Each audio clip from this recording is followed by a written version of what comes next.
Hello साथियों, नमस्कार, good morning and good evening. कैसे हैं आप सब लोग? उम्मीद करता हूँ आप सब लोग अच्छे होंगे और आप सब लोगों की तैयारी बहुत ही बेहतरीन तरीके से चल रही होगी। तो फ्रेंड्स, आज की इस वीडियो में हम डिस्कस करेंगे एनसीईआरटी क्लास 3 ईबीएफ जो सीटेट एग्ज़ाम के लिए बहुत ही ज़्यादा इंपॉर्टेंट है। ठीक है, तो चलिए टाइम नष्ट ना करते हुए सीधे स्टार्ट करते हैं। और इसमें हम सिर्फ और सिर्फ जो एग्ज़ाम के पॉइंट ऑफ व्यू जो है जितने भी इंपॉर्टेंट फैक्ट होंगे वही सिर्फ डिस्कस करेंगे। ठीक है, तो चलिए स्टार्ट करते हैं। और यहाँ से पहला पॉइंट देखते हैं। पहला पॉइंट क्या है? चूहों के जो देखने की क्षमता कम और सूंघने की क्षमता जो है ज़्यादा होती है और छूने की भी क्षमता ज़्यादा होती है। ठीक है, आपने देखा हो जब आप अपने घरों में बरामदे में या कमरे में टहल रहे होते हैं तो पाफे जो है बिल से एक चूहा निकल आता है तो आपके पैर के चारों तरफ आ जाता है, देखा होगा आपने। ठीक है, तो वो क्या करता है? सूंघता है। तो उस सूंघने की और छूने की क्षमता होती है वो उसकी जो है देखने की क्षमता से कहीं ज़्यादा बेस्ट होती है। ठीक है, अगला पॉइंट है, नागपुर शहर के लोग दाल में चीनी डालते हैं जिससे दाल और ज़्यादा टेस्टी हो जाती है। ठीक है, अब आपसे एग्जाम में यहाँ पर क्वेश्चन किस टाइप से पूछेगा? क्वेश्चन इस तरीके से पूछेगा कि कहाँ के लोग जो है दाल में चीनी डालकर इस्तेमाल करते हैं, खाते हैं। ठीक है, तो इसका जवाब क्या होगा? नागपुर शहर के लोग। ठीक है, नेक्स्ट, डांस में हाथ और चेहरे के जरिए क्या दिखाया जाता है? तो हाथ और चेहरे के जरिए जो है भावनाएँ दिखाई जाती हैं जिससे मुद्रा और भाव कहते हैं। ठीक है, जिससे क्या कहते हैं? मुद्रा और भाव कहते हैं। नेक्स्ट पॉइंट है, उल्लू अपनी पूरी गर्दन पीछे तक घुमा सकता है। एग्जाम के पॉइंट ऑफ व्यू क्वेश्चन किस तरीके से बनेगा? निम्न में से कौन सा पक्षी अपनी गर्दन पूरी जो है पीछे तक घुमा सकता है? ये क्वेश्चन सीटेट में आया हुआ भी है, तो इसका आंसर आपको देना चाहिए था उल्लू। ठीक है, नेक्स्ट पॉइंट है, पक्षियों के पंख उन्हें उड़ने में मदद करते हैं और गर्माहट भी देते हैं। इनके पुराने पंख झड़ते रहते हैं और नए पंख उगते रहते हैं। अब यहाँ फिर क्वेश्चन किस टाइप से बनेगा? हम आपको क्वेश्चन भी बताते रहेंगे किस टाइप के क्वेश्चन बन सकते हैं। पक्षियों में पंख का क्या कार्य है? तो पक्षियों में पंख का कार्य क्या है? उड़ने में मदद करते हैं और शरीर को सुरक्षा प्रदान करते हैं, शरीर को गर्माहट भी देते हैं, तो ये कार्य हैं। ठीक है, नेक्स्ट पॉइंट जो इम्पोर्टेंट है, ब्रेन लिपि एक मोटे कागज़ पर लिखी जाती है और ये नुकीली चीज़ से बिंदुओं में 6 बिंदुओं को उभार कर फिर उन पर उभरे बिंदुओं पर उंगलियों के सहारे उसे पढ़ा जा सकता है। ठीक है, तो क्वेश्चन इस टाइप से बनेगा कि जो ब्रेन लिपि है ये कितने बिंदुओं पर आधारित होती है? तो आप लोग ध्यान रखिएगा, ये 6 बिंदुओं पर आधारित होती है। ठीक है, इसका जो है उद्गम किस तरीके से हुआ ये देखते हैं। लुइस ब्रेल फ्रांस के रहने वाले थे। 3 साल की उम्र में इनके पिता जो है एक खेल खेल रहे थे। उस समय जो है इनकी कोई बफ्त जो है इनकी आई में लगने के कारण जो है इनकी आईसाइट चली गई। लेकिन इनकी जो है पढ़ाई में काफ़ी रुचि थी, तो ये विभिन्न तरीके सोचने लगे और पढ़ने लिखने लगे। लेकिन फाइनली इनको जो है एक तरीका निकला जो बाद में जो है ब्रेल लिपि के नाम से जानी गई। ठीक है, अब यहाँ पे एक पॉइंट आप लोगों के लिए यही बनता है कि ब्रेन लिपि जो है कितने बिंदुओं पर आधारित होती है। सीटेट के एग्जाम में कई बार क्वेश्चन पूछा भी जा चुका है, तो ये 6 बिंदुओं पर आधारित होती है। नेक्स्ट, अब एक कंप्यूटर के प्रयोग में भी लिखी जा रही है, प्रेजेंट टाइम पे आप देख रहे हैं। ठीक है, तो डिजिटल ज़माने में कंप्यूटर में पहले तो ये पॉइंट बना के उभार कर जी ही आपने ट्रेन में देखा होगा, ट्रेन के बॉगी में जो है जब आप पीछे बैठते हैं वहाँ पर ब्रेन लिपि में लिखा रहता है, देखना जा करके कभी आप जो है ध्यान से इस तरीके। अब तो इसका जो है कंप्यूटर में भी यूज होने लगा है। अगर आप बच्चों को वास्तव में ब्रेन लिपि दिखाएंगे तो वो बहुत ही अच्छी तरीके से इसको समझ सकेंगे, सीख सकेंगे। नेक्स्ट पॉइंट है, प्रारंभ में बर्तन पत्थर या चिकनी मिट्टी के बनाए जाते थे, बीच में धातुओं के बर्तन बनाए जाने लगे। लेकिन प्रेजेंट टाइम पर अगर देखा जाए तो प्रत्येक घर में जो है प्लास्टिक के बर्तन आपको देखने को मिल जाएंगे। ठीक है, अब जो है आज के टाइम पे प्लास्टिक के बर्तनों का बहुत ज़्यादा ही चलन है। नेक्स्ट प्रश्न है, डल झील श्रीनगर में स्थित है। आपसे पूछा जाएगा डल झील किस प्रदेश में स्थित है? तो जम्मू कश्मीर स्थित है। अब तो प्रेजेंट टाइम पे ये यूटी है, यानी कि केंद्र शासित प्रदेश है। और डल झील में सबसे जो इम्पोर्टेंट पॉइंट याद रखना है कि जो नाव चलती है उसको किस नाम से जाना जाता है? तो शिकारा नाम की नाव है, शिकारा। ठीक है, शिकारा नाम की नाव है। इस पर लोग जो है टूरिस्ट लोग जो होते हैं इस पर बैठ के जो है एंजॉय करते हैं। तो ये पॉइंट आपको याद रखना है।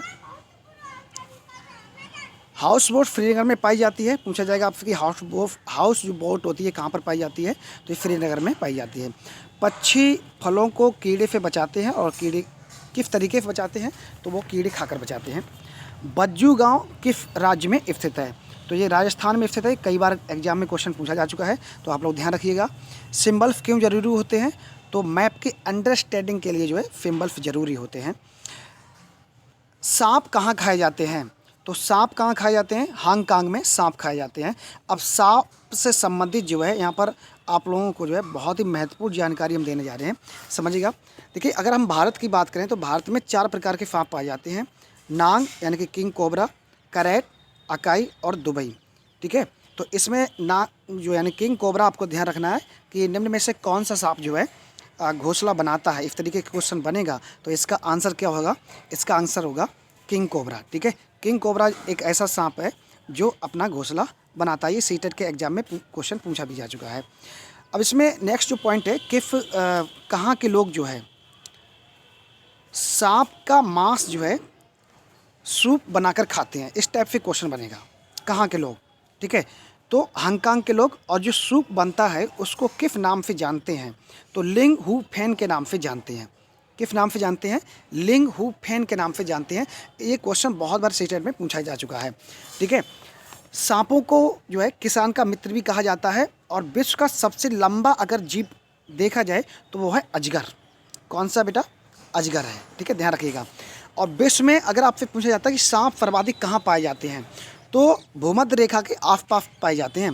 भूमध्य रेखा अगर ऑप्शन में नहीं है तो भूमध्य रेखा के दूसरा नाम विषुवत रेखा भी है, आप लोग ध्यान रखिएगा। जैसे ये ग्लोब है, ये भूमध्य रेखा है, ये कर्क रेखा और ये मकर रेखा है। तो इस वाले एरिया में जो है सांप जो है सर्वाधिक मात्रा में देखने को मिलते हैं। नहीं, अगर आपको जानकारी के लिए बता दें कि सांप के कान नहीं होते हैं, लेकिन वह धुन से जो है कंपन को महसूस कर सकते हैं। जैसे आपने देखा होगा बरसात के टाइम पे क्या होता है, जैसे खेतों में आप जाते हैं तो जो मेड़ होती है, चलने का रास्ता जो होता है, ठीक है, तो उस पर घास ज़्यादा ही जो है जमाती है। ठीक है, तो जब आप जाते हैं तो घर से मम्मी या पिताजी या जो आपके गार्जियन से वो पहले ही समझा देते हैं, बेटा वहाँ से निकल रहे हो कि आज के बरसात का टाइम है, सांप ज़्यादा होते हैं। तो पैर जो है मतलब कि फटकार कर जाना, मतलब पैरों की आवाज़ उस पर करते जाना। ठीक है, जिससे जो है क्या होगा, सांप धुन सुन लेगा, सांप धुन सुन लेगा और सांप वहाँ से क्या होगा, चला जाएगा, आपको काटेगा नहीं। ठीक है, अगर यहाँ पर सांप के काटने की बात आई तो सांप के जो है 2 जहरीले दांत होते हैं। अगर उन 2 जहरीले दांतों में कोई भी एक जहरीला दांत लग गया तो आपके शरीर में जहर फैल सकता है। और उस जहर को रोकने के लिए कौन सी दवा यूज होती है, ये भी क्वेश्चन बहुत बार पूछा गया है। तो सांप के जहर से एक दवा बनती है जिसका नाम है सीरम। ठीक है, ध्यान रखिएगा, सीरम, जो आजकल जो है सीरम एक संस्था भी है जो कोरोना वैक्सीन भी बना रही है। ठीक है, तो आप लोग ध्यान रखिएगा, सांप के जहर को, शरीर में जहर ना फैले इसके लिए कौन सी दवा इस्तेमाल करते हैं? तो सीरम दवा यूज करते हैं, जो सांप के जहर से ही बनाई जाती है। आपको जनरल मेडिकल स्टोर पर भी मिल जाती है। ठीक है, तो ये पॉइंट तो है कुछ। इसके बाद नेक्स्ट पॉइंट डिस्कस करते हैं। कश्मीर में सरसों के तेल में मछली पकाकर खाते हैं, और जबकि गोवा में क्या होता है, मछली को नारियल के तेल में पकाकर खाते हैं। ठीक है, ये ध्यान रखिएगा। अब यहाँ पे क्वेश्चन किस तरीके से बनेगा कि किस प्रदेश के लोग जो है सरसों के तेल में मछली पकाकर खाते हैं? तो आंसर होगा कश्मीर। किस प्रदेश के लोग नारियल के तेल से मछली पकाकर खाते हैं? तो आंसर होगा गोवा। ठीक है, ध्यान रखिएगा। एक यहाँ पर क्वेश्चन और है, टोपियोका क्या है? तो टोपियोका केरल में ज़मीन के नीचे उगाया जाता है। ये एक तरीके का जो है फल है। ठीक है, हमिंग बर्ड की चोंच सुई जैसी नुकीली होती है। पूछा जाएगा किस पक्षी की जो चोंच है वो सुई जैसी नुकीली होती है? तो ध्यान रखिएगा, हमिंग बर्ड। नेक्स्ट, कबूतर की चोंच गुलाबी और पंख कैसे होते हैं? ग्रे होते हैं। अब क्वेश्चन किस तरीके से बनेगा? क्वेश्चन इस तरीके से बनेगा, किस पक्षी के चोंच गुलाबी और पंख ग्रे होते हैं? तो ध्यान रखिएगा, आंसर क्या होगा? कबूतर। असम में घर ज़मीन से 10 से 12 फीट ऊपर होते हैं। ये बांस से बनाए जाते हैं। घर के अंदर भी लकड़ियाँ प्रयोग की जाती हैं। क्यों बनाए जाते हैं? ऊंचाई पर ये घर क्यों बनाए जाते हैं? क्योंकि आपको पता है कि बरसात के टाइम पे जो है असम में बरसात ज़्यादा होती है और वहाँ पर जो है पानी अधिक मात्रा में भर जाता है। इसलिए जो असम के निवासी हैं वो लोग क्या करते हैं, बांस और रस्सी के सहारे जो है घर बनाते हैं 10 से 20 फीट ऊपर। ठीक है, और उसमें घर के जो अंदर भी है वहाँ पर भी जो है लकड़ियों का यूज करते हैं। 10 से 20 फीट ऊंचा क्यों बनाते हैं? क्योंकि पानी घरों में ना प्रवेश करे, इसलिए जो है। पानी के बचाव के लिए। ठीक है, तो क्वेश्चन इस तरीके से बनेगा, बांस और रस्सी के सहारे किस प्रदेश के लोग जो है अपना घर बनाते हैं? तो ध्यान रखिएगा, असम के लोग। मनाली में बारिश भी होती है, जब बर्फ़ भी पड़ती है, यहाँ पर पत्थर और लकड़ी से घर जो है बनाए जाते हैं। राजस्थान में किस तरीके के घर बनाए जाते हैं? तो राजस्थान में मड के घर बनते हैं और छत झाड़ियों से बनाई जाती हैं। मड का मतलब क्या होता है? मड का मतलब होता है जो तालाब होता है, तालाब से जो कीचड़ निकलता है, ठीक है, उससे जो है आप अभी भी आपके यहाँ भी देखने को गांव में 2-4 घर मिल जाएंगे। ठीक है, राजस्थान में ये खास तौर पे राजस्थान की बात है तो पूछ जाएगा आपसे एग्जाम में, किस प्रदेश के लोग जो है मठ और जो है छत से झाड़ियाँ बनाते हैं? तो इसका आंसर क्या होगा? राजस्थान। नेक्स्ट, अब कुछ यहाँ पर क्वेश्चन जो है पेडागोजी से रिलेटेड आपको बता दे रहे हैं। बच्चे क्लासिफिकेशन स्किल सीख सकते हैं जब उन्हें कुछ कैटेगराइज कराने को कहा जाए। जैसे कि आपने कहा कि बेटा हाथी का फिक्र बनाओ, तो हाथी के बारे में थोड़ा बहुत सोच सकते हैं। ठीक है, या गाय का, जीव के जो भी जीव जंतु हैं उनके बारे में जो है वो बता सकते हैं जब आप उनको जो है कुछ उनके बारे में बताते हैं। तो बच्चों को मोटिवेट किया जा सकता है अपने आसपास से सूचना एकत्र करने के लिए, क्योंकि बच्चे जो होते हैं वो अपने आसपास का जो वातावरण होता है उनसे वो बहुत सारी चीज़ें कुछ सीख सकते हैं यदि आप उनको जो है मोटिवेट करें। तो बच्चों को नेचर को ऑब्जर्व करने का अवसर प्रदान करें, केवल कक्षा में बैठने का नहीं। इसे ही सक्रिय प्रतिभाग होना कहते हैं। शिक्षक कक्षा को बाहरी दुनिया से जोड़कर पढ़ा सकते हैं। ठीक है, जब आप क्लास में जो है पढ़ा रहे हो तो आप जो है जो बुक की चीज़ें हैं उनको भी आप जो है डिस्कस कर सकते हैं। बाकी जो है उनसे रिलेटेड जो बाहर की चीज़ें हैं वो भी जो है आप क्लास में जो है बच्चों के साथ जो है चर्चा में ला सकते हैं। समूह में कार्य के लिए प्रेरित करें, जिससे वो डाइवर्सिटी में मदद मिलेगी। और कहानी पढ़ने के लिए बच्चों को ज़्यादा से ज़्यादा जो है प्रेरित करें। कहानी पढ़ने प्रेरित करें और क्रिएटिविटी को बढ़ावा दें। कुछ ड्रॉ करने को बच्चों को दें। मतलब कोई भी आप जो है ऑब्जेक्ट बच्चों को दे सकते हैं ड्रॉ करने के लिए। उस पर क्या होगा, वो समझ पाएंगे कि मान लो जैसे आपने गाय है, काव है, तो उसका जैसे फिगर दे दिया कि इसको बेटा ड्रॉ करिए इसके ऊपर। ठीक है, तो धीरे धीरे क्या है, बच्चा उस चीज़ को बनाने लगेगा, सीखने लगेगा। जो चीज़ प्रैक्टिकली होती है उसमें आप जो है बहुत बेहतर कर सकते हैं। कई बार वर्गीकरण के अवसर दें, खुद का निर्णय लेने को उनको जो है अवसर दें। ठीक है, और उनको सिखाएं कि आप खुद किस तरीके से निर्णय ले सकते हैं। कम्युनिटी रिसोर्स जैसे हो गया, ये डॉक्टर हो गया, फार्मर हो गया, ग्रैंड पेरेंट्स हो गए, ठीक है, इनके बारे में आप डिस्कस करें और कोई इशू आए तो उन्हें उसके बारे में समझाएं। पौधे से दोस्ती करना सिखाएं, उनका ध्यान रखना सिखाएं, जिससे उनका क्या होगा, पर्यावरण के प्रति जो है लगाव बढ़ेगा। ठीक है, आपने देखा होगा जैसे गांव देहात में जिनको जो बच्चे पढ़े लिखे नहीं, जो स्कूल नहीं जाते हैं, जिनको पर्यावरण के बारे में कोई जानकारी नहीं कोई बताता है, उनको क्या पता, पर बच्चों को कुछ नहीं पता रहता है पर्यावरण क्या है, पेड़ पौधे क्या हैं। ठीक है, तो आपने देखा हो जैसे आपका मान लो कोई खेत है या मान लो कहीं पर आपने घर में जो है पेड़ लगाए रखे हैं, तो छोटे छोटे बच्चे होते हैं उस पेड़ की टहनी तोड़ दें, पता चले पेड़ को उखाड़ दें। ठीक है ना, तो उनको उसके बारे में जानकारी नहीं है कि पेड़ को नष्ट करने से या उसको जो है हानि पहुंचाने से क्या लाभ होगा, क्या हानि होगा, उनको कुछ जानकारी नहीं है। ठीक है, आप जब उनको पेड़ के बारे में बताएंगे, आप जब उनको समझाएंगे कि पेड़ों से बेटा हमें ऑक्सीजन मिलती है, ठीक है, पेड़ों से ही हम जीवित हैं, तो ऐसी सारी चीज़ें उनको बताएंगे पर्यावरण, तो जिससे क्या होगी, बच्चों की वो उस पेड़ के प्रति जो है रुचि बढ़ेगी। उस पेड़ का क्या करेगा वो, जैसे आप अगर कहेंगे पेड़ों को पानी डालना है तो वो पानी, पेड़ उखाड़ने की जगह फिर क्या करेगा, उनको पानी लगाएगा। ठीक है, तो आप जो है बच्चों को जानकारी दे सकते हैं, जिससे क्या होगा, पर्यावरण के प्रति बच्चों का और लगाव मजबूत होगा। Regional song dramatic related water promote करें और उन्हें चर्चा करें, उनकी जो है आसानी से यूज होने वाले रिसोर्स को यूज करने का बढ़ावा दें। बच्चों को अनेक अनुभव से जोड़कर समझाएं। ठीक है, जो आप उनको पढ़ा रहे हैं क्लास में, उनको जो है आप बाहरी दुनिया से भी जोड़कर पढ़ा सकते हैं, जिससे उनको और बेहतर तरीके से आप समझा पाएँ। बच्चों को खुद को एक्सप्लेन करने का मौका दें। ठीक है, क्लास में आप उनको जो है क्वेश्चन पूछते रहें, जिससे आप बताते रहें और उनको विस्तार एक्सप्लेन करने का भी उन्हें अवसर दें। गार्डन इश्यूज़ पे डिस्कशन करें, पक्षियों को ऑब्जर्व करना सिखाएं, जिससे बर्ड वैथ उनका और मजबूत हो। मैप पर जगह दिखाना सिखाएं। ठीक है, कौन सी जगह कहाँ पर है। एक मैप आप जहाँ पढ़ा रहे हैं आप जो है वहाँ पर मैप होना बहुत ज़रूरी है, और आजकल स्कूल में मैप होते ही हैं, तो उनको जो है ड्रॉ कर कर बताते रहें आपका कि जम्मू कश्मीर यहाँ पर है, लद्दाख यहाँ पर है, हिमाचल प्रदेश यहाँ पर है, पंजाब यहाँ पर है, यूपी यहाँ पर है, और यहाँ पर पर्वत है, यहाँ पर पठार हैं, ठीक है। इस तरीके से आप जो है उनको बच्चों को बता सकते हैं। गेम में रूल करते हैं वैसे ही लाइफ में भी ये सिखाएं कि जिस तरीके से गेम में रूल होते हैं इसलिए लाइफ जीने के लिए भी कुछ अनुशासन की ज़रूरत होती है, कुछ रूल होते हैं। फूलों को पास से देखना, ऑब्जर्व कराएं, उन्हें क्लासीफाई करना सिखाएं।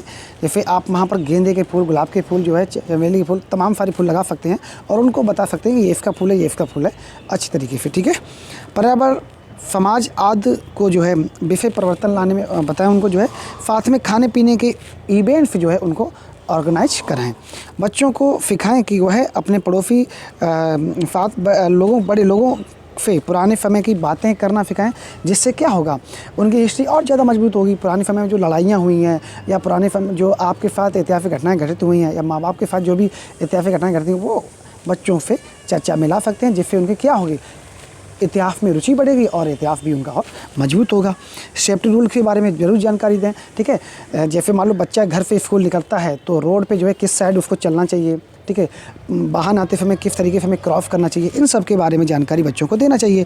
बच्चों को प्रतिशत का ज़िंदगी में होने वाली चीज़ों में यूज बताना चाहिए, जिससे क्या होगा, उनका जो मैथ है वो और ज़्यादा मजबूत होगा।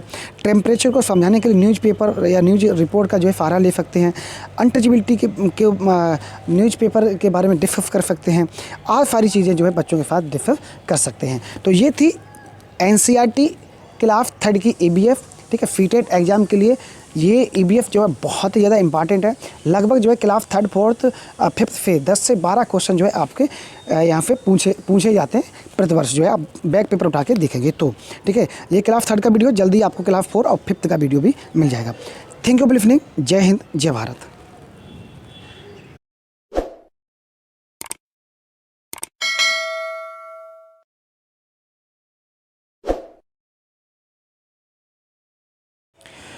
हेलो फ्रेंड्स, नमस्कार, good morning and good evening. कैसे हैं आप सब लोग? उम्मीद करता हूँ आप सब लोग अच्छे होंगे और आप सब लोगों की तैयारी बहुत ही बेहतरीन तरीके से चल रही होगी। तो फ्रेंड्स, आज की इस वीडियो में डिस्कस करेंगे NCERT क्लास 4 EBF। इसमें मैंने जो मोस्ट इम्पॉर्टेंट फैक्ट लिए हैं, जो भी एग्ज़ाम के पॉइंट ऑफ व्यू हो सकते हैं, वो सब के सब इसमें हमने इंक्लूड किए हैं। तो आप लोगों के लिए ये वीडियो बहुत ही ज़्यादा इम्पॉर्टेंट होने वाला है, तो बने रहिएगा हमारे साथ लास्ट तक। तो शुरू करते हैं आज का लेक्चर। बांस और रस्सी से बने पुल कहाँ पर पाए जाते हैं? तो ये पाए जाते हैं असम में। ये सीटेट के एग्ज़ाम में पूछा गया क्वेश्चन है। असम में भारी बारिश होती है, जिससे कभी कभी जो है वहाँ घुटनों तक पानी भर जाता है। इसलिए जो असम के निवासी हैं वहाँ पर बांस और रस्सी के सहारे 10 से 20 फीट ऊँचे अपना घर बनाते हैं और घर के अंदर लकड़ी का यूज करते हैं, जिससे मकान या जो घर है उनका और अच्छे से मजबूत हो सके। ट्रॉली का यूज कहाँ पर करते हैं? तो लकड़ी से बना झूला यह लोहे की रस्सी पर लगी होती है तथा पुली की मदद से इस रस्सी पर फरकते हैं बच्चे। इसमें 4 से 5 बच्चे एक साथ बैठ सकते हैं। सीमेंट की हम पुल की बात करें तो ये सीमेंट ईंटों तथा लोहे की फरियों से बने होते हैं। बल्लम, ये बहुत बार क्वेश्चन पूछा गया है। केरल में नदी पार करने के लिए प्रयोग किया जाता है। बल्लम लकड़ी की बनी एक छोटी नाव होती है, ठीक है। तो ये कहाँ प्रयोग की जाती है? केरल में। आपसे किस टाइप से क्वेश्चन बनेगा कि बल्लम लकड़ी की नाव बनी होती है, ये कहाँ पर प्रयोग की जाती है, किस राज्य में प्रयोग की जाती है और किस लिए प्रयोग की जाती है? तो ये केरल में प्रयोग की जाती है। और केरल में जो नदियाँ हैं उनको जो है क्रॉस करने के लिए, उनको पार करने के लिए बल्लम लकड़ी की जो है नाव बनाई जाती है, जो सबसे हल्की होती है, जिससे जो है वहाँ के जो निवासी लोग हैं वो नदियों को पार करते हैं। ऊँट गाड़ी और बैलगाड़ी, इनको एक साथ देखते हैं। देखिए, ऊँट गाड़ी का प्रयोग कहाँ पर करते हैं? ऊँट गाड़ी का प्रयोग हम वहाँ पर करते हैं जो रेगिस्तानी इलाका है। और बैलगाड़ी का यूज कहाँ पर करते हैं? बैलगाड़ी का यूज वहाँ पर करते हैं जो मैदानी इलाका है। तो ऊँट गाड़ी का प्रयोग राजस्थान में एक जगह से दूसरी जगह जाने के लिए किया जाता है। इसी तरीके से बैलगाड़ी का प्रयोग भी किया जाता है, लेकिन बैलगाड़ी का प्रयोग मैदानी इलाकों में किया जाता है, एक जगह से दूसरी जगह जाने के लिए या सामान ढोने के लिए। जुगाड़, यह आगे से मोटर बाइक की तरह दिखती है पर पीछे से लकड़ी के फट्टों में से बनी होती है। आगे क्या होता है? आगे के सिंगल व्हील की जो है ट्रॉली रखी रहती है और क्रैंक शाफ्ट के माध्यम से जो पीछे वाले पहिए हैं वो दोनों ज्वाइंट होते हैं मोटर से, और जिस तरीके से पीछे वाला भाग होता है वो लकड़ी के फट्टे से निर्मित होता है और आगे जो है मोटर की तरह ये दिखता है। ठीक है, आपने देखे होंगे पहले गांव में रोड पे जो चलते थे जो है सवारी और सामान ढोने के लिए। ठीक है, अब तो खैर आपको एक का दुक्का कहीं मिल जाएगी देखने को। इसके बाद हम बात करें नेक्स्ट पॉइंट की। घने जंगलों में दिन में भी अंधेरा लगता है, उस सन्नाटे में पक्षियों और जानवर की आवाज़ें भी आपको सुनाई देती हैं। बर्फ़ पर पैर जमाते हुए ध्यान से चलते हैं, क्योंकि ताज़ी बर्फ़ में पैर धंस जाते हैं। अगर बर्फ़ जमी हुई है तो आप वहाँ पर फिसल भी सकते हो, तो इसलिए बर्फ़ पे जब भी हम लोग चलते हैं तो बहुत ही सावधानी से चलते हैं। ऊबड़ खाबड़ पथरीले रास्ते कहाँ पर पाए जाते हैं? तो ये उत्तराखंड में पाए जाते हैं। ये एग्जाम में क्वेश्चन पूछा गया था कि ऊबड़ खाबड़ रास्ते निम्न में से कहाँ पाए जाते हैं, तो उत्तराखंड में। ठीक है, इस टाइप से क्वेश्चन पूछा गया था और नेक्स्ट एग्जाम में भी पूछ सकते हैं, क्योंकि क्लास 3rd 4th की और 5th की जो EBF है, अगर आप प्राइमरी का फीटेट एग्ज़ाम देने जा रहे हैं तो यहाँ से 10 से 12 क्वेश्चन पूछना लाजमी है। पक्षियों के कान दिखते नहीं हैं, लेकिन उनके सिर के दोनों तरफ छोटे छोटे छेद होते हैं। ये पंखों से ढके रहते हैं, इनकी मदद से पक्षी सुनते हैं। छिपकली के भी छोटे छेद जैसे कान दिखाई देंगे। मगरमच्छ के भी छोटे छेद जैसे कान होते हैं, लेकिन आसानी से दिखाई नहीं देते हैं। जानवरों की खाल पर डिजाइन उनके शरीर पर बाल होने के कारण होते हैं। अगर जानवरों के खाल पर अगर बाल नहीं होंगे, ऊपर बाल नहीं होंगे, तो ना तो उनका कोई कलर बनेगा ना ही कोई डिज़ाइन बनेगी। तो हम कह सकते हैं कि no hair, no colour, no design. ठीक है, अगला पॉइंट। एक बड़ा हाथी दिन में 100 kg से ज़्यादा पत्ते और झाड़ियाँ खा लेता है। हाथी बहुत कम आराम करते हैं, दिन में मुश्किल से 2 से 4 घंटे ही आराम करते हैं, बाकी ये लोग सोते रहते हैं। हाथी को पानी और कीचड़ में खेलना बहुत अच्छा लगता है, जिससे क्या होता है उनके शरीर को ठंडक महसूस होती है।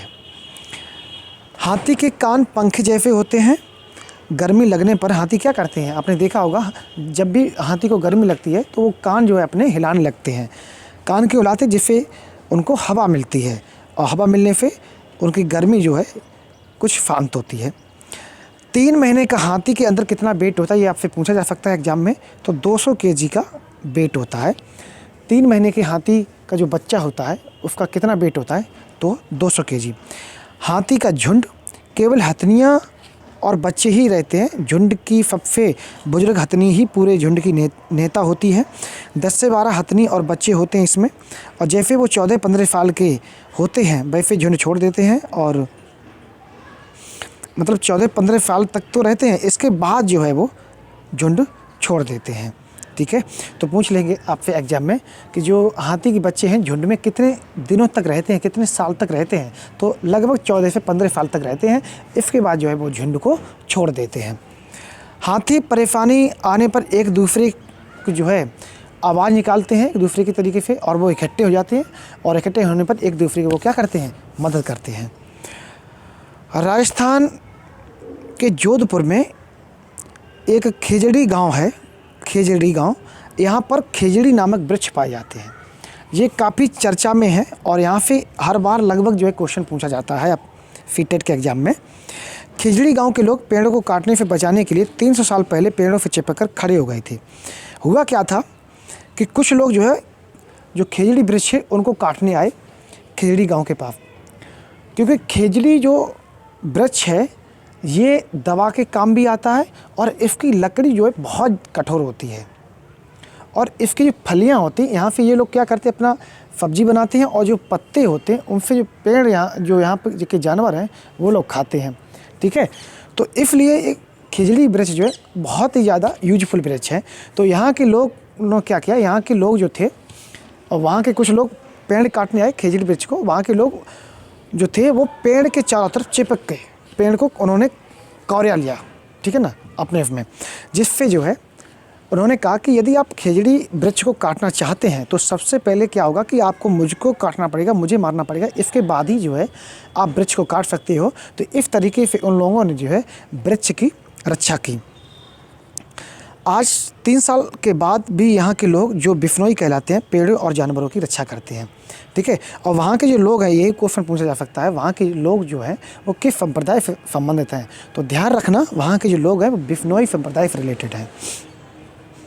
खेजड़ी गांव के लोग किस संप्रदाय से संबंधित हैं? तो बिश्नोई संप्रदाय से संबंधित हैं। तो ये खेजड़ी बारे के बारे में हम बता चुके हैं। पेड़ की जो छाल होती है दवा के काम आती है, लकड़ी इसमें कभी कीड़ा नहीं लगता है, पेड़ की फलियां सब्जी बनाने के काम आती हैं, और पत्तियां जो है वहाँ के जानवर खाते हैं, और पेड़ों की छाया में बच्चे खेलते हैं। अनीता कुशवाहा, इनको जो है चमकता सितारा कहा जाता है। चमकते सितारे उन साधारण लड़कियों की असाधारण कहानियाँ हैं जिन्होंने स्कूल जाकर अपनी ज़िंदगी बदली है। बिहार में एक जगह पड़ती है मुजफ्फरनगर एक डिस्ट्रिक्ट है। यहाँ पर लोचहा नामक जो है गांव पाया जाता है। यहाँ पर लीची के पेड़ बहुत ज़्यादा पाए जाते हैं। तो पूछा जाएगा आपके एग्ज़ाम में कि लीची के पेड़ जो है कहाँ पाए जाते हैं? तो मुजफ्फरनगर के लोचहा गांव में। लीची के फूल मधुमक्खियों को बहुत लुभाते हैं, इसलिए इस क्षेत्र के लोग मधुमक्खी पालन जो है शहद के लिए करते हैं। मधुमक्खी पालन का सरकारी कोर्स भी होता है, जिससे आप उस कोर्स को करने के बाद जो है और बेहतर तरीके से शहद उत्पादन या मधुमक्खी पालन जो है कर सकते हैं। अक्टूबर दिसंबर ये 2 महीने जो है मधुमक्खी पालन के सर्वोत्तम महीने माने जाते हैं। ठीक है, ये फिटेट के एग्ज़ाम में क्वेश्चन पूछा भी जा चुका है कि मधुमक्खी पालन का सर्वोत्तम महीने कौन से माने जाते हैं? तो अक्टूबर और दिसंबर। अक्टूबर दिसंबर ये 2 महीने मधुमक्खी पालन के सर्वोत्तम महीने माने जाते हैं। लीची के फूल फरवरी में खिलते हैं। तो लीची के फूल कब खिलते हैं ये भी पूछा जा सकता है। तो ये फरवरी के मंथ में खिलते हैं। मधुमक्खी के एक बक्से में 10 से 12 केजी जो है शहद उत्पादित होता है। मधुमक्खी की अगर हम छत्ते की बात करें तो हर छत्ते में एक रानी होती है जो अंडे देती है, और छत्ते में कुछ नर मक्खी भी होती हैं। छत्ते में बहुत सारे काम करने वाली मधुमक्खियाँ भी होती हैं। ये दिन भर काम करती हैं, शहद के लिए फूलों का रस ढूंढती रहती हैं। जब किसी मक्खी को रस मिल जाता है तो ये एक विशेष तरह का डांस करती हैं, विशेष तरह के नाचती हैं ये, जिससे क्या होता है जो अन्य मधुमक्खियाँ होती हैं तो उनको भी पता चल जाता है कि भैया कहाँ पर रस की उत्पत्ति हो रही है, कहाँ पर रस मिल रहा है, जिससे वो सारी मधुमक्खियाँ क्या हैं वहाँ पर पहुँच जाती हैं। मतलब एक संकेत दे देती हैं अन्य मधुमक्खियों को। वे रस से शहद बनाती हैं। छत्ता बनाने का काम भी इन्हीं का काम होता है, और बच्चों का पालना भी इन्हीं का काम होता है। नर मक्खी छत्ते के लिए कुछ खास काम नहीं करती हैं। चींटियाँ भी मिलजुल कर रहती हैं। चींटियों का काम बटा रहता है। जो रानी चींटियाँ होती हैं वो अंडे देती हैं। सिपाही चींटियाँ बिल का ध्यान रखती हैं, और काम करने वाली चींटियाँ भोजन ढूंढकर जो है बिल तक लाती हैं। तो यहाँ पर एक क्वेश्चन ये बनता है कि चींटियाँ आपने देखे हैं एक कतार में चलती हैं, तो जो चींटियाँ हैं ऐसा कौन सा अम्ल छोड़ती हैं जिससे चींटियाँ एक दूसरे के उससे एक कतार में चलती हैं? ये आपको कमेंट करके हमें बताना है। सभी लोग इस क्वेश्चन का जवाब दें। दीमक और ततैया भी समूह में रहते हैं। अगर हम गांधी धाम की बात करें तो गांधी धाम कहाँ स्थित है? तो अहमदाबाद के गुजरात में स्थित है। बलसाड़ कहाँ पर स्थित है? ये भी गुजरात में है। कोझिकोड ये क्वेश्चन पूछा गया था, ये केरल में स्थित है। और मडगांव कहाँ स्थित है? तो गोवा में स्थित है। ये लाल मिट्टी के लिए प्रसिद्ध है। अब देखिए 2 क्वेश्चन यहाँ पर एग्जाम में पूछे गए थे कि यदि आप अहमदाबाद से चेन्नई जाएंगे तो जो वहाँ पर ट्रेन में अहमदाबाद से चेन्नई अगर ट्रेन से आप जाएंगे तो जो ट्रेन में बेचने वाले जो होते लोग हैं वो क्या बेचते हैं? ठीक है, तो ढोकला बेचते हैं, और नींबू के रस के क्या बेचते हैं? नींबू के रस के निचोड़ के जो है चावल वहाँ पर बेचते हैं। ठीक है, ये क्वेश्चन सीटेट के एग्जाम में पूछा गया था। और एक क्वेश्चन और पूछा गया था सीटेट के एग्जाम में कि यदि अहमदाबाद से आप चेन्नई जाते हैं तो निम्न में से कौन सी नदी नहीं पड़ेगी? इस टाइप का क्वेश्चन पूछा गया था। तो ऑप्शन क्या थे आप लोग कमेंट करके बताएं, हम ऑप्शन आपको दे रहे हैं। पहला ऑप्शन था गंगा, दूसरा ऑप्शन था कावेरी, तीसरा ऑप्शन था कृष्णा, और चौथा ऑप्शन था गोदावरी। तो इसमें ये बताना कौन सी नदी नहीं पड़ेगी, आप लोग कमेंट करके ज़रूर बताएं। अगला प्रश्न, गोवा से केरल तक के रेल के रास्ते में 92 सुरंगें और 2000 पुल हैं। मलयालम में माँ की बड़ी बहन को, जो आपकी मौसी होती हैं, उनको वलियम्मा बोलते हैं, और माँ की माँ को यानी कि आपकी नानी को अमूमा बोलते हैं। केरल में पानी की दूसरी तरफ जाने की फेरी का इस्तेमाल किया जाता है, ये पॉइंट आपको ध्यान रखना है। आंध्र प्रदेश में लोगों का एक समूह विशेष कैंप लगाता है। इस कैंप द्वारा कम उम्र की जो शादीशुदा लड़कियां हैं इनको फिर से स्कूल भेजने का काम करता है ये कैंप। कबड्डी से रिलेटेड कुछ शब्द हैं जैसे चेट गुडगुड, छू तू तू, हाडू डूडू, छू किट किट कबड्डी, ये कबड्डी से रिलेटेड शब्द है। पूछ लेगा कि छू तू तू किस खेल से संबंधित शब्द है, या हा डू डू किस खेल से संबंधित शब्द है, या छू क्रिकेट किस खेल से संबंधित है। ठीक है, इस टाइप से क्वेश्चन बन जाएगा, तो आप लोग ध्यान रखिएगा। करलम मालेश्वरी की अगर हम बात करें तो ये एक वेट लिफ्टर हैं और ये आंध्र प्रदेश की रहने वाली हैं। इनके पिताजी जो है पुलिस में हवलदार थे। अब ये 123 केजी का वज़न उठा सकती हैं। भारत के बाहर भी ये 29 मेडल्स जो है जीत चुकी हैं। उत्तराखंड में पहाड़ों के बीच फूलों की घाटी पाई जाती है, और वो कौन सी घाटी है, तो ध्यान रखना, चमोली की घाटी। Madhubani, very very most important, ध्यान रखिएगा, ध्यान से सुनिएगा आप लोग। सिर्फ आपको सुनना है फोकस बना के, ठीक है, लिखना कुछ भी नहीं है। सिर्फ अच्छे से अगर सुन लेंगे तब भी जो है आपका काम चल जाएगा। बिहार में मधुबनी नामक ज़िला है। त्यौहार एवं खुशी के मौके पर वहाँ पर घर की दीवारों पर और आंगन में इस तरह के चित्र बनाए जाते हैं। यह चित्र पिसे हुए चावल के घोल, ये अंडरलाइन कर दे रहे, इसको ध्यान रखना, पिसे हुए चावल के घोल में रंग मिलाकर बनाए जाते हैं। इन रंगों को बनाने के लिए नील, हल्दी, फूल, पेड़ों के रंग आदि के इस्तेमाल किया जाता है। अब देखिए यहाँ पर फिटेड के एग्जाम में क्वेश्चन बना था, 13 के एग्जाम में फ़ायदा आया था क्वेश्चन कि मधुबनी की पेंटिंग में किस तरह का कलर यूज किया जाता है। तो चावल पीस कर जो है उनमें रंग मिलाया जाता है तरह तरह के, उस चावल के पिसे हुए रंग से जो है मधुबनी पेंटिंग जो है बनाई जाती है। और मधुबनी कहाँ पर पड़ता है, तो बिहार के अंदर पड़ता है, ध्यान रखना, बिहार के अंदर। बहुत बारी क्वेश्चन पूछा गया है, ठीक है, तो ये क्वेश्चन आप लोग जो है ध्यान रखना।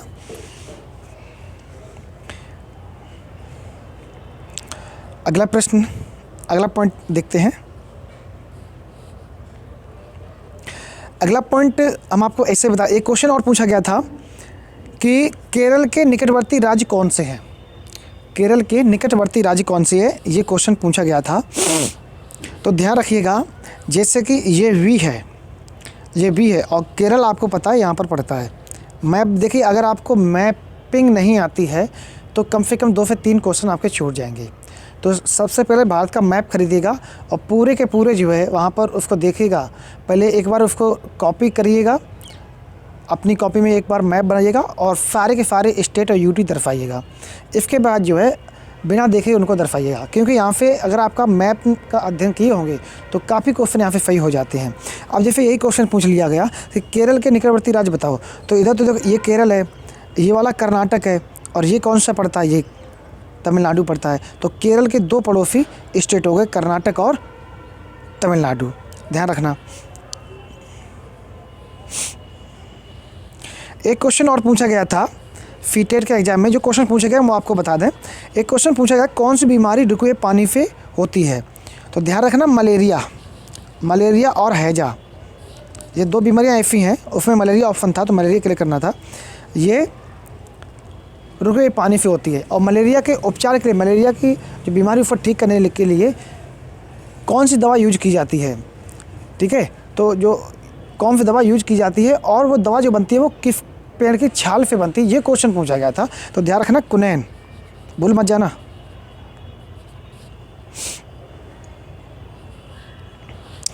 एक क्वेश्चन और यहाँ पर बनता है, कौन सा बनेगा, कि जो रेगिस्तानी ओक होते हैं, रेगिस्तानी ओक, ये पेड़ कहाँ पर पाए जाते हैं, रेगिस्तानी ओक। ऑप्शन आपको दे रहे हैं, ऑप्शन दे रहे हैं, ऑस्ट्रेलिया, भारत, जापान और चीन, ये कहाँ पर पाए जाते हैं, फटाफट बताओ कमेंट करके। तो ये पेड़ पाए जाते हैं ऑस्ट्रेलिया में। ये कैसे पेड़ होते हैं? ये बरगद के टाइप पेड़ होते हैं। जैसे कि बरगद आपने देखा होगा, जो वहाँ पर जो तने देखा होंगे अपने, जड़ें टाइप की होती हैं, ठीक है ना। वो क्या होती है, ज़मीन के अंदर चली जाती हैं, और ज़मीन के इतने अंदर चली जाती हैं, जितनी पेड़ की ऊंचाई होती है उससे 30 गुना अंदर चली जाती है, यानी जहाँ तक उनको पानी मिलता है, पानी तक चली जाती हैं जड़ें, ठीक है। जो रेगिस्तानी ओक होता है, जो ऑस्ट्रेलिया में पाई जाती हैं, इस चीज़ का आपको ध्यान रखना है, ठीक है। एक क्वेश्चन और पूछा गया था, EBS की फुल फॉर्म क्या है? EBF की फुल फॉर्म क्या है? तो EBF की फुल फॉर्म है एनवायरमेंटल स्टडीज़, ध्यान रखना। तो ये क्लास 4 की EBF समाप्त होती है। इसके बाद हम जल्द ही आप लोगों के लिए क्लास 5 की EBF भी अपडेट कर देंगे, ठीक है। वीडियो पसंद आया हो तो आप लोग वीडियो को लाइक कर दीजिएगा, ठीक है, ज़्यादा से ज़्यादा शेयर कर दीजिएगा। और यदि आप लोग चैनल पर पहली बार आए हैं, अभी तक चैनल को सब्सक्राइब नहीं किए हैं, तो चैनल को सब्सक्राइब करने के बाद बेल आइकन प्रेस कर लीजिएगा, जिससे आप लोगों को लेटेस्ट वीडियो की अपडेट मिलती रहे। Thank you for listening. जय हिंद, जय भारत। हेलो फ्रेंड्स, नमस्कार, good morning and good evening. कैसे हैं आप सब लोग? उम्मीद करता हूँ आप सब लोग अच्छे होंगे और आप सब लोगों की तैयारी बेहतरीन तरीके से चल रही होगी। तो फ्रेंड्स, आज के इस वीडियो में हम डिस्कस करेंगे MCERT क्लास 5 की EBF। इसमें जितने भी मोस्ट इंपॉर्टेंट फैक्ट हो सकते हैं वो सब के सब इस वीडियो के अंदर डिस्कस करेंगे। तो आप सभी लोग इस वीडियो को लास्ट तक देखिएगा, ठीक है। तो चलिए शुरू करते हैं। पहला पॉइंट यहाँ पर, जानवरों में भी देखने, सुनने और सूंघने की, महसूस करने की भी शक्ति होती है, पावर होती है, ठीक है।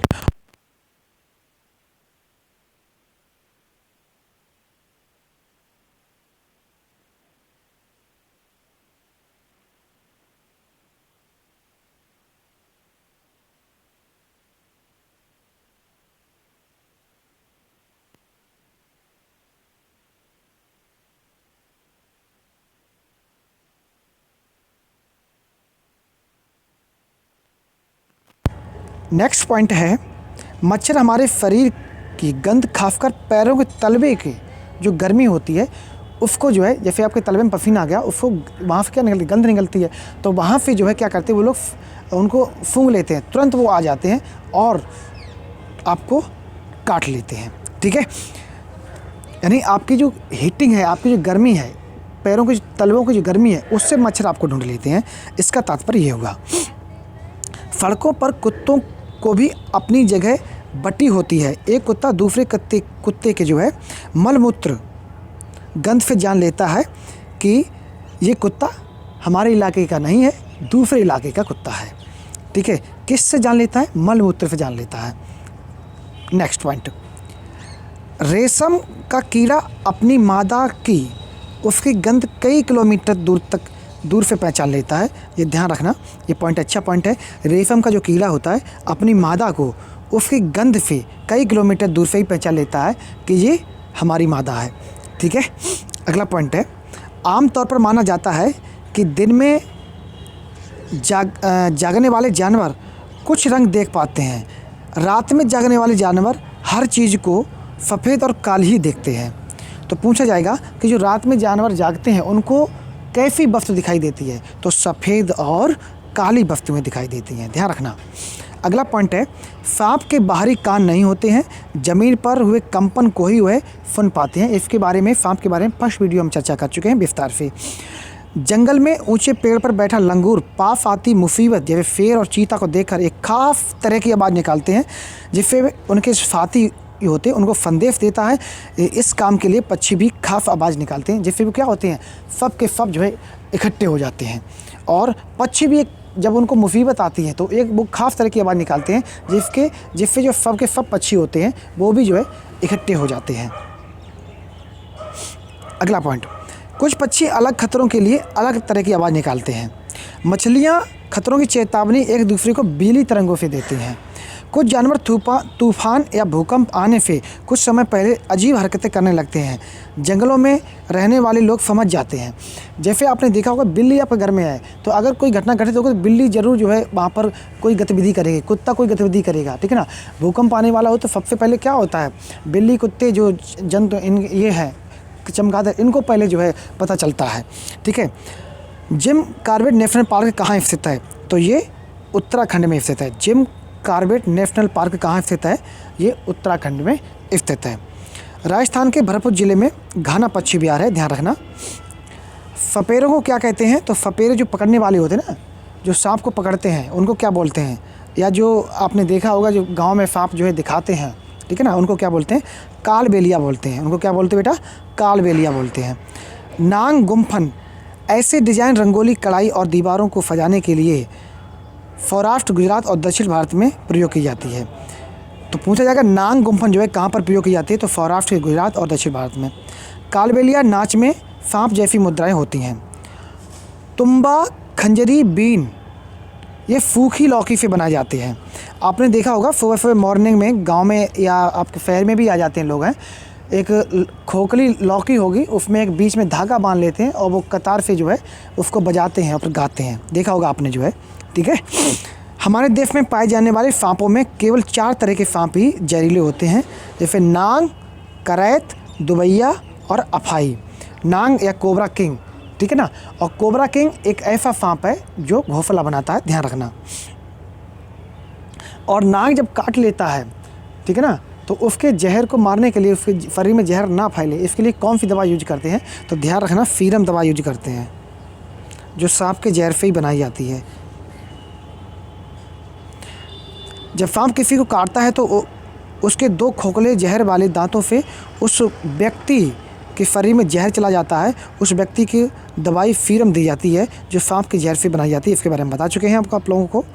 सन 2004 में दिसंबर में आई सुनामी से कुछ समय पहले जानवरों के अजीब व्यवहार और उनके द्वारा दी गई चेतावनी भरी आवाज़ों को अंडमान की खास आदिवासी जनजाति समझ गई। उन्होंने वह इलाका खाली कर दिया। इस प्रकार ये लोग सुनामी से बच गए। डॉल्फिन भी अलग अलग तरह की आवाज़ें निकालती है और एक दूसरे से बातें करती है। वैज्ञानिकों का मानना है कि कई जानवरों की अपनी पूरी भाषा होती है। बहुत से जानवर किसी खास मौसम में लंबी गहरी नींद में चले जाते हैं। जैसे आपने देखा होगा छिपकली। छिपकली गर्मियों के दिन में तो बहुत सारी आपको मिल जाएंगी देखने को, लेकिन सर्दियों के दिनों में आपको छिपकली बहुत कम देखने को मिलेगी। ऐसा लगता है गायब ही हो गई हो। तो वो क्या होती हैं? छिप जाती हैं, जगह सोने लगती हैं। दिन में करीब 17 घंटे पेड़ों में उल्टे, ये फ्लॉथ के बारे में हम बात कर रहे हैं। फ्लॉथ, ध्यान रखना, फ्लॉथ भालू जैसे दिखते हैं पर भालू होते नहीं हैं। भालू जैसे दिखते तो हैं पर होते नहीं हैं। क्वेश्चन कैसे बनेगा? क्वेश्चन इस तरीके से बनेगा, ऐसे कौन से पशु हैं, ऐसे कौन से जानवर हैं जो भालू जैसे दिखते तो हैं लेकिन भालू होते नहीं हैं? तो आंसर होगा फ्लॉथ। दिन में करीब ये 17 घंटे पेड़ों से उल्टे फिर लटक कर मफ्ती में सोते हैं। सप्ताह में एक बार फौज के लिए पेड़ से नीचे उतरते हैं। जिस पेड़ में रहते हैं उसी के पत्ते खाकर पलते हैं और 40 वर्ष के अपने जीवन में ये लोग 8 पेड़ों पर घूमने में तकलीफ उठाते हैं, ठीक है। बाघ की अगर बात करें हम तो बाघ अंधेरे में हमसे 6 गुना बेहतर देख सकता है। बाघ की मूंछें हवा में हुए कंपन को भांप लेती हैं। उसे शिकार की सही स्थिति का पता चल जाता है और अंधेरे में भी वह रास्ता ढूंढ लेता है। एक जीव और है, इसके बाघ के बारे में थोड़ा और चर्चा कर लेते हैं। बाघ मौके के अनुसार अपनी आवाज़ बदलता रहता है। बाघ का गर्जना 3 किलोमीटर दूर तक सुना जा सकता है, ठीक है ना। पूछा जाएगा आपके से एग्जाम में क्वेश्चन कि जो बाघ है अगर ये गुर्राता है तो इसकी जो गर्जना है कितने किलोमीटर तक जो है सुनाई दी जाती है? तो ध्यान रखना, 3 किलोमीटर तक। नेक्स्ट, बाघ अपने इलाके में मूत्र करके अपनी गंध छोड़ दी जाती है। दूसरा बाघ मूत्र की गंध को झट पहचान लेता है, ठीक है। चलिए नेक्स्ट क्वेश्चन। बाघ हवा से पत्तों के हिलने और शिकार की झाड़ियों में हिलने से हुई आवाज़ में अंतर भांप लेता है। बाघ के दोनों कान बाहर की आवाज़ इकट्ठा करने के लिए अलग अलग दिशाओं में बहुत ज़्यादा घूम भी जाते हैं, ठीक है। इसके बाद एक जीव आपने सुना होगा, देखा होगा, जिसका नाम है फाक्ता, ठीक है। जिसका नाम क्या? फाक्ता कैक्टस। नाम सुना? फाक्ता, एक सेकेंड,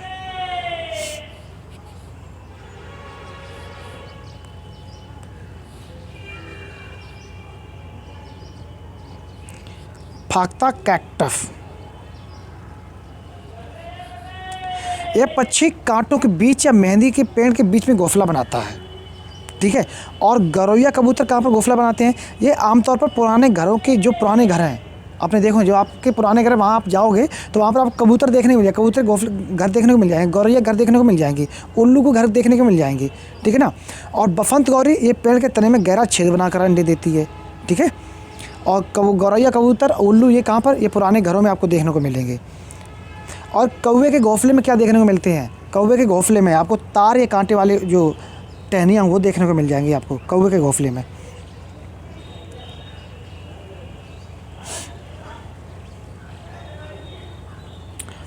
दूध एक कटोरे में डालकर पानी के बर्तन में इसको रखते हैं। पके हुए चावल गीले कपड़े में लपेट कर रखते हैं, ठीक है।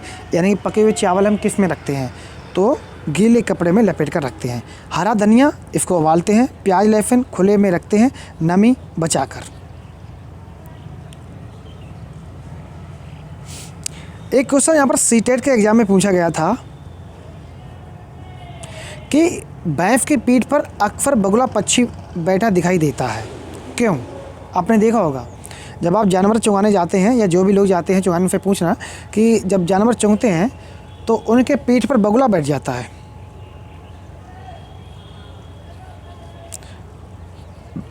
जानवरों के पीठ पे बगुला बैठ जाता है। तो ये बगुला क्यों बैठ जाता है बताना मेरे को। अच्छा, ये फीटेट के एग्ज़ाम में पूछा गया क्वेश्चन है, ये मेरे ख्याल से 2011 के एग्ज़ाम में पूछा गया था। तो क्यों बैठ जाता है, ध्यान रखना, सुनो। बगुला भैंस की पीठ पर इसलिए बैठ जाता है जो परजीवी कीट होते हैं उनको बगुला खा लेता है, समझ रहे हो। तो भैंसों की पीठ पर जो परजीवी कीट पाए जाते हैं उनको बगुला क्या करता है, खा लेता है। इसलिए जो है वहाँ पर पाए जाते हैं क्या, भैंस की पीठ पर बगुले बैठे थे। इसका आंसर आपको ये देना चाहिए था। अगला हम प्रश्न जो है डिस्कस करते हैं। प्याज लहसुन हो चुका है। आत्रेयपुरम ये आंध्र प्रदेश में है। मामड़ी तांद्रा ये आम पापड़ है। ज़्यादातर पक्षियों की आंखें अनेक सिर की दोनों तरफ होती हैं। पक्षी एक ही समय में दो अलग अलग चीज़ों में नज़र डाल लेते हैं। जब ये बिल्कुल सामने देखते हैं तब इनकी दोनों आंखें एक ही चीज़ पर होती हैं, ध्यान रखना।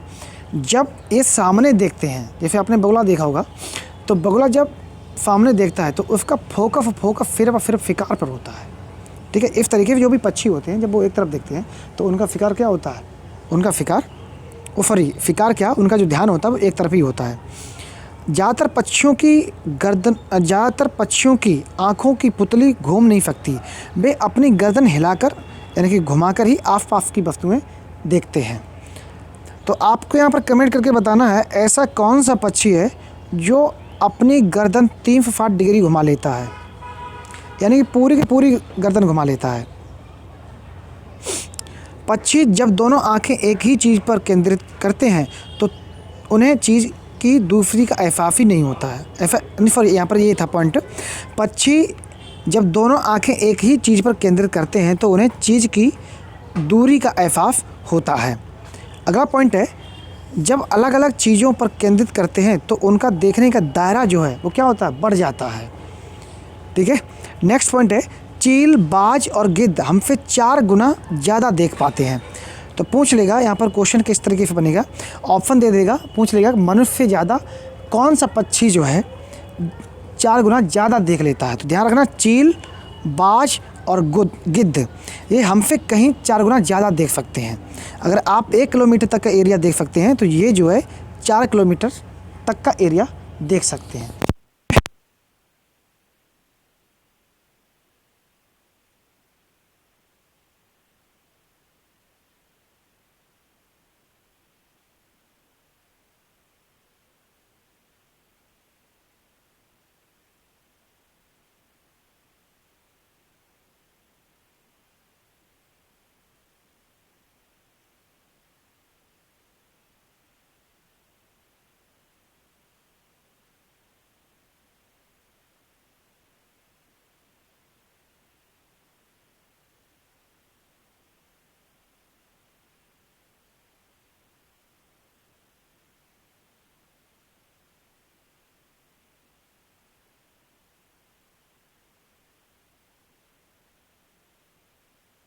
तो इस वीडियो के अंतर्गत देखेंगे हम लोग एनसीईआरटी संबंधित कुछ महत्वपूर्ण पॉइंट जो एग्ज़ाम के पॉइंट ऑफ व्यू हो सकते हैं। तो जैसे कि पहला यहाँ पर पॉइंट है, छिपकली सबसे लंबे समय तक सो सकती है। छिपकली सर्दियों में गायब हो जाती है। जैसे आपने देखा होगा आपके किचन वगैरह में जहाँ पर आप भोजन बनाते हो, गर्मियों के दिन आपको बहुत सारी वहाँ पर छिपकलियाँ देखने को मिलती होंगी, लेकिन जो है सर्दियों के टाइम पे बिल्कुल गायब हो जाती हैं। गायब होने का कारण क्या है? वो सोती रहती हैं। बाकी अन्य जानवर देखते हैं यहाँ पर कौन कितने घंटे सोता है। जैसे अगर गाय की बात करें तो गाय 4 घंटे तक सोती है, सांप सिर्फ 18 घंटे सोता है, जिराफ 2 घंटे, बिल्लियाँ 18 घंटे। अगर हम टाइगर की बात करते हैं, टाइगर एक आदमी के मुकाबले 6 गुना ज़्यादा देख सकता है। टाइगर की मूँछें बहुत ही सेंसिटिव होती हैं, यह अपनी मूँछों के द्वारा चीज़ों को भांप लेता है। टाइगर बहुत ही सतर्क जानवर है, यह अपने शिकार का तुरंत पता लगा लेता है। टाइगर की सुनने की क्षमता बहुत ही तेज़ होती है, यह पत्तियों की खड़खड़ाहट को भी भांप लेता है। टाइगर की दहाड़ जो है आपको 3 किलोमीटर तक सुनाई दी जा सकती है। ये पूछा जा सकता है क्वेश्चन में, एग्जाम में क्वेश्चन पूछा जा सकता है आपसे कि टाइगर की दहाड़ कितने किलोमीटर तक सुनाई दी जा सकती है। ठीक है, तो कितने किलोमीटर तक सुनाई दी जा सकती है? 3 किलोमीटर तक। हाथी को अपने दांतों के लिए टाइगर और स्नेक की उनकी खालों के लिए मार दिया जाता है। यह और यह प्रजाति अब जो है खतरे में है। नेक्स्ट हम बात करेंगे अगले पॉइंट की। एक सेकेंड, क्या हुआ? लेह यानी कि लद्दाख में 2 मंजिल के घर पत्थरों से बने होते हैं। भूतल जानवरों के लिए होता है और आवश्यक चीज़ों के भंडारण के लिए होता है। रेगिस्तानी ओक एक पेड़ है जो ऑस्ट्रेलिया में पाया जाता है। वेरी मोस्ट इम्पॉर्टेंट पॉइंट, ये एग्ज़ाम के पॉइंट ऑफ व्यू बहुत ज़्यादा इंपॉर्टेंट है। कई बार ये क्वेश्चन पूछा जा चुका है सीटेट के एग्ज़ाम में कि रेगिस्तानी ओक कहाँ पर पाए जाते हैं, तो ध्यान रखना ऑस्ट्रेलिया में। अगला प्रश्न है, सफ़ेद बगुला भैंस की पीठ पर देखा जाता है और वह परजीवियों को शिकार करता है। पक्षियों की आँखें स्थिर होती हैं, इसलिए वे बार बार अपनी गर्दन हिलाते हैं। नेफेथेंस एक पौधा है जो जाल व कीड़े और चूहों को खाता है। यह भारत में मेघालय में पाया जाता है। एक ही फसल को बार बार उगाने से मिट्टी बंजर हो जाती है, इसलिए जो है खेत में फसल को चेंज करते रहना चाहिए। जैसे आप कभी अगर गेहूँ उसमें कर रहे हो तो कभी अरहर बो देनी चाहिए, उड़द बो देनी चाहिए। यानी कि एक खेत में आप वही फसल रिपीट करते रहेंगे तो भूमि में उर्वरकता की कमी आ जाएगी, और उर्वरकता की कमी होने के कारण जो है भूमि में आपकी बंजर हो जाएगी। तो जो है अगला पॉइंट हम लोग देखते हैं, गिलहरी अपने दांतों को जीवन पर्यंत तक बनाती रहती है। ठीक है, जैसे आपने देखा कोई चीज़ कुतरती तो उसके कुतरने के साथ साथ गिलहरी के दांत भी जो है घिसते रहते हैं। मकड़ी झुंड में नहीं रहती है, ध्यान रखना। पूछा जाएगा ऐसा निम्न में से कौन सा जीव जंतु है जो झुंड में नहीं रहता है, तो मकड़ी बेटा झुंड में नहीं रहती है। विशेष तौर पे ध्यान रखना ये पॉइंट। सागर महासागरों का पानी नमकीन होता है। सबसे नमकीन पानी मृत सागर में पाया जाता है। 1 लीटर पानी में 300 ग्राम नमक पाया जाता है। समझ सकते हैं कितना जो है खारा पानी होगा। नमकीन पानी में कोई रोक नहीं सकता मतलब कि, और ये सतह पर जो है तैरता रहता है। मलेरिया की दवा फिनिकोना यानी कुनैन की छाल से बनती है। ये पिछली बार सीटेट के एग्जाम में पूछा गया था कि जो मलेरिया की दवा है ये किसकी छाल से बनती है, तो फिनिकोना के जो यानी जिसको कुनैन बोलते हैं उसकी छाल से बनती है। रोनाल्ड रॉफ ने पता लगाया कि मच्छर से मलेरिया होता है। पूछा जाएगा आपसे कि मलेरिया जो है किसके कारण होता है, तो ये और किस तरीके से होता है ये पता किसने लगाया है, तो रोनाल्ड रॉफ ने। ध्यान रखना, मलेरिया फीमेल मच्छर के काटने से होता है। आयरन की कमी से एनीमिया होता है। आयरन गुण आंवला और हरी सब्जियों में पाया जाता है। नेक्स्ट पॉइंट है, बरसात के मौसम में कई पानी से ऊपर आ जाती हैं। पानी को साफ करने के लिए क्लोरीन का प्रयोग किया जाता है। पानी को साफ करने के लिए किसका प्रयोग किया जाता है? क्लोरीन का। आगरा वाले लोग जानते होंगे। ठीक है, पानी में फिटकरी डालने पर पानी की गंदगी नीचे चली जाती है। 1930 में गांधी जी ने दांडी यात्रा की और नमक कानून तोड़ा। पूछा जाएगा आपसे कि गांधी जी ने नमक यात्रा कब की? 1930 में। बछेंद्री पाल के बारे में थोड़ा जान लेते हैं।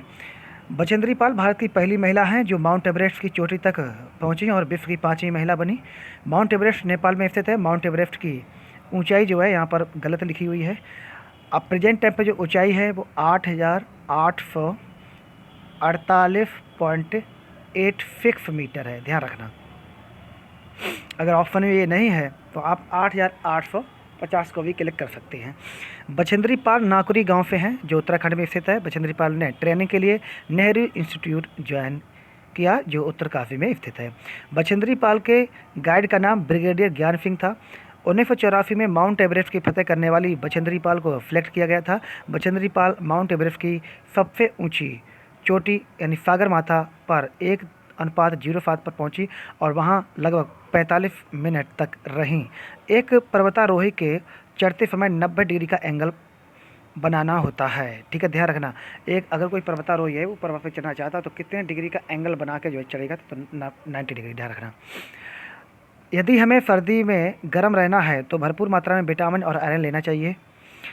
टेकला गांव 1600 मीटर तक की ऊंचाई पर स्थित है जो झालावाड़ राजस्थान में स्थित है।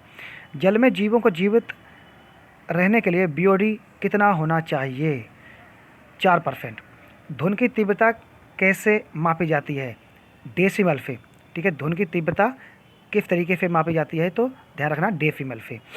और कान पर ध्वनि का प्रभाव कितने सेकंड तक रहता है, ये भी क्वेश्चन पूछा जा सकता है, तो ध्यान रखना 1/10 सेकंड तक।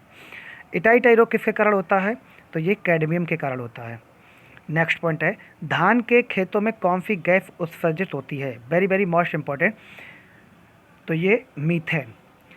और मक्का के खेत से यानी मक्का से क्या प्राप्त होता है, ये भी क्वेश्चन आपके एग्जाम में पूछा जा सकता है, तो ध्यान रखना एथेनॉल। मक्का से क्या प्राप्त होता है? एथेनॉल।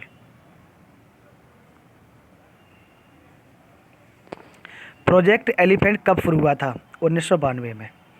नेक्स्ट, भूतापीय ऊर्जा किस प्रकार की ऊर्जा है? नवीनीकरण या अनवीनीकरण? तो ये नवीनीकरण है।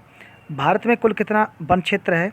तो अब प्रेजेंट टाइम पे तो ये है, ये पुराना डाटा है, तो 24.56, ठीक है, ध्यान रखना। भारत में सर्वाधिक सघन वन वाला राज्य कौन सा है? अरुणाचल प्रदेश। कार्बन मोनोऑक्साइड प्राथमिक प्रदूषक है या वित्तीय प्रदूषक है? तो ये प्राथमिक प्रदूषक है। प्रोजेक्ट टाइगर कब शुरू हुआ था? 1973 में। जैव मंडल के लिए आरक्षित क्षेत्र शीत रेगिस्तान कहाँ स्थित है? हिमाचल प्रदेश में। भारत के प्रमुख हॉटस्पॉट क्षेत्रों के नाम बताइए, तो पश्चिमी घाट और पूर्वी हिमालय। 24D क्या है? तो ये खरपतवार मतलब कि ये 24D जो है ये एक जो है जो खरपतवार नहीं हो जाता है, खरपतवार नाफी एक दवा है ये, ठीक है। 24D ध्यान रखना, जैसे खेतों में हो जाता है उसे नष्ट करने के लिए इसको। ह्यूमेलिन क्या है?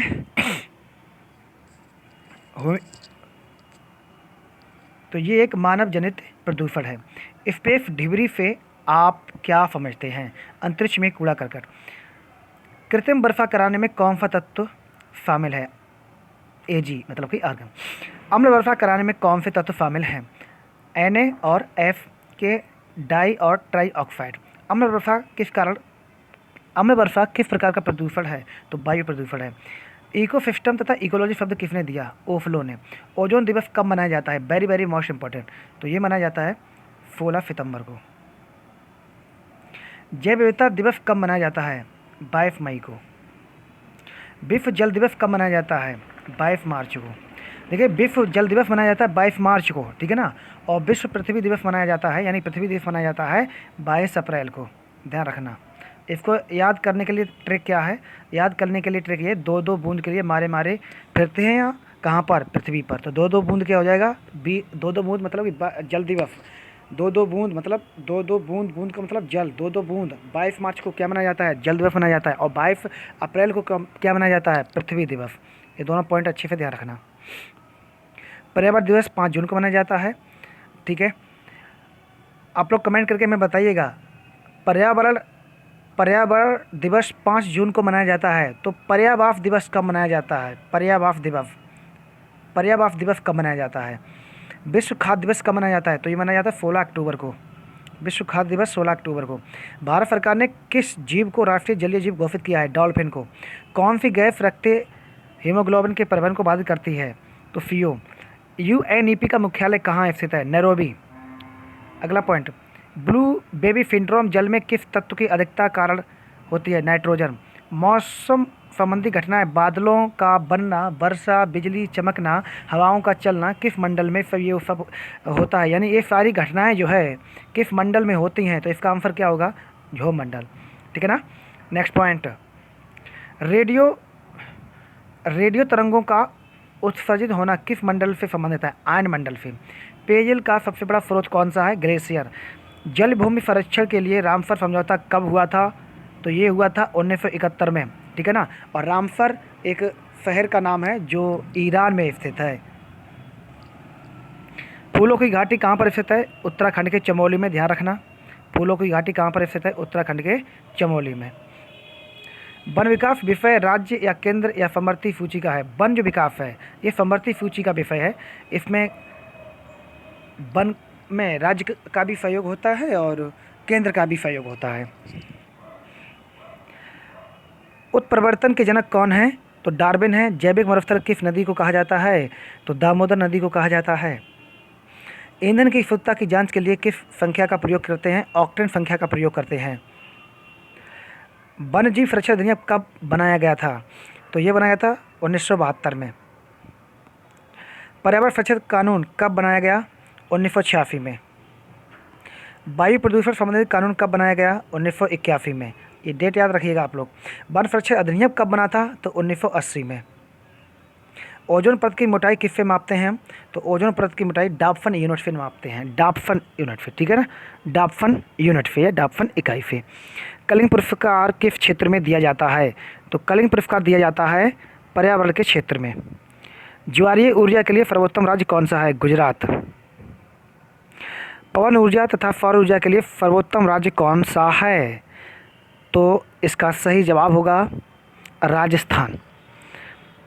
भारतीय वन प्रबंधन संस्थान यानी IIFM कहाँ पर स्थित है? तो ये भोपाल में स्थित है। नीरी कहाँ स्थित है? नागपुर। नीरी का मुख्यालय कहाँ स्थित है? ध्यान रखना, नागपुर में है भैया, नागपुर में। नेक्स्ट, भारतीय वन अनुसंधान संस्थान FSI कहाँ स्थित है? तो ये स्थित है देहरादून में। कहाँ स्थित है भैया? देहरादून में। अगला पॉइंट,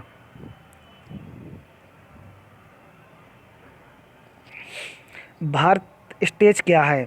भारत स्टेज क्या है? तो पर्यावरण प्रदूषक का मानक है ये। अगला पॉइंट, गिद्धों को किस रसायन से खतरा उत्पन्न होता है? तो डिक्लोफिनाक से। डिक्लोफिनाक क्या है? तो ये पशुओं को दर्द निवारक वैक्सीन दी जाती है। ठीक है। तो जिससे क्या होता है, जैसे पशु अगर कोई एक्सपायर हो जाता है तो गिद्ध उसको खाते हैं तो उसको क्या है, गिद्धों की भी डेथ हो सकती है इससे। विश्व में सर्वाधिक तटरेखा वाला देश कौन सा है? तो इसका सही जवाब है कनाडा। ओजोन परत में सर्वाधिक क्षेत्र कहाँ पर है? ध्रुवों पर। शराब के सेवन से कौन सा रोग हो जाता है? फिरोसिस रोग हो जाता है। और सीमेंट में जो लोग काम करते हैं उन्हें वाइट सीमेंट वाला रोग हो जाता है। मूत्रालय में अप्रिय दुर्गंध का कारण क्या है? अमोनिया। शौचालय में अप्रिय दुर्गंध का कारण कौन सी गैस है? H2S। हाइथीन क्या है? उच्च कोट का ईंधन है। इको मार्क क्या है? जैसे आप कोई प्रोडक्ट खरीदने जाते हैं तो उस पर एक चिन्ह इको मार्क लगा रहता है, तो इसका मतलब क्या होता है इको मार्क का? यानी कि जो प्रोडक्ट है वो आपका पर्यावरण के लिए अनुकूल है। पर्यावरण के लिए क्या है बेटा? अनुकूल है। एगो मार्क क्या है? एगो मार्क भी लगा रहता है, तो खाद्य सुरक्षा अनुकूलन। ठीक है ना। एगो मार्क क्या है? तो ये खाद्य सुरक्षा अनुकूलन है। एक सींग वाला गेंडा के लिए कौन सा नेशनल पार्क जो है प्रसिद्ध है? एक सींग वाले गेंडे कहाँ पाए जाते हैं? Kaziranga national park. ठीक है ना। एक सींग वाले गेंडे कहाँ पाए जाते हैं? काजीरंगा नेशनल पार्क जो है असम में है। गिर राष्ट्रीय उद्यान किस जानवर के लिए प्रसिद्ध है? तो गिर राष्ट्रीय उद्यान जो है यहाँ पर एशियाई शेर पाए जाते हैं। क्या पाए जाते हैं? एशियाई शेर पाए जाते हैं। और गिर राष्ट्रीय उद्यान कहाँ पर स्थित है? तो ये गुजरात में स्थित है।